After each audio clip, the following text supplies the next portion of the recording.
Hello, Truth Tribe. Today we are going to talk about the 3 P's of emotional resilience.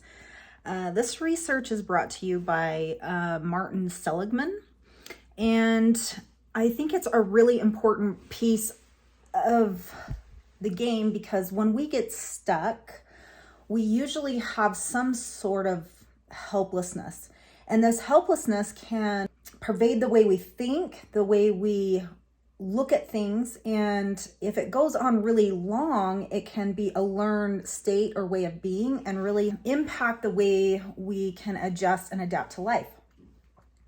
So these are a couple of different areas that if you are feeling stuck that you can look at to see if there's a different way of seeing things. So first of all, if you are in a state of feeling helpless in your situation, first, I want you to look at your personalization. So this is kind of the belief that we are at fault for what has happened. Now, it's good for us to take responsibility for the things that happen in our world. And I don't want to discount the importance of taking responsibility for your life. Sometimes we make mistakes and we have guilt or shame that's on board with the things, and we need to apologize. However, not everything that we do is because of us. And sometimes we over-personalize what is happening in a situation, and that personalization can turn to shame and toxic shame, which is actually maladaptive and unhealthy.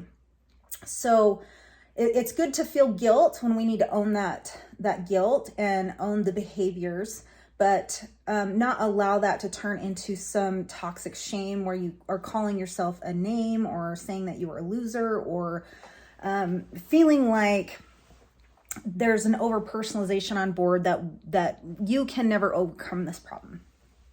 You are actually the solution to any problem that might be coming up. And so retraining and reframing that kind of thinking is important. Next is pervasiveness. So the second thing that we do when we are in learned helplessness or helplessness, we start to believe that our whole life is going to be this way. And so we globalize the problems that we're having so that we start to kind of feel that because maybe we've failed or missed the mark on a certain area of life that I'm going to be a permanent failure, or that the whole world is going to fail on me if somebody else fails on me.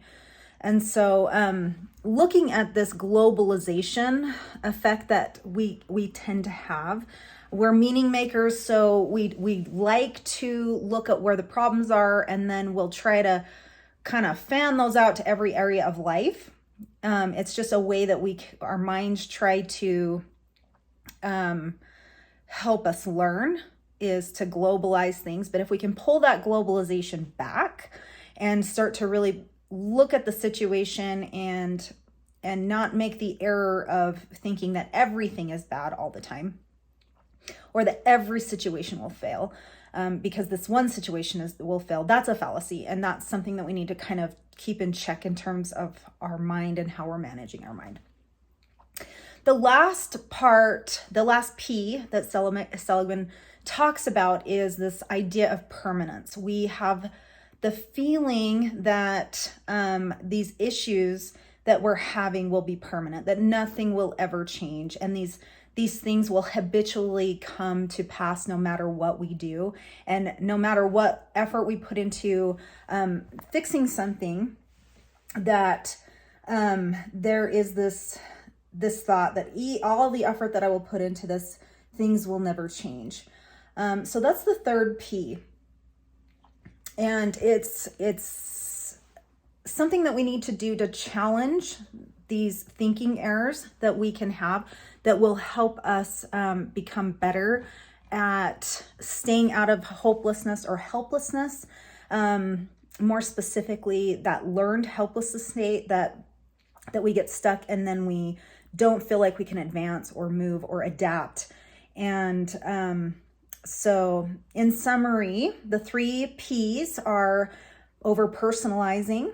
Not everything happens because of you.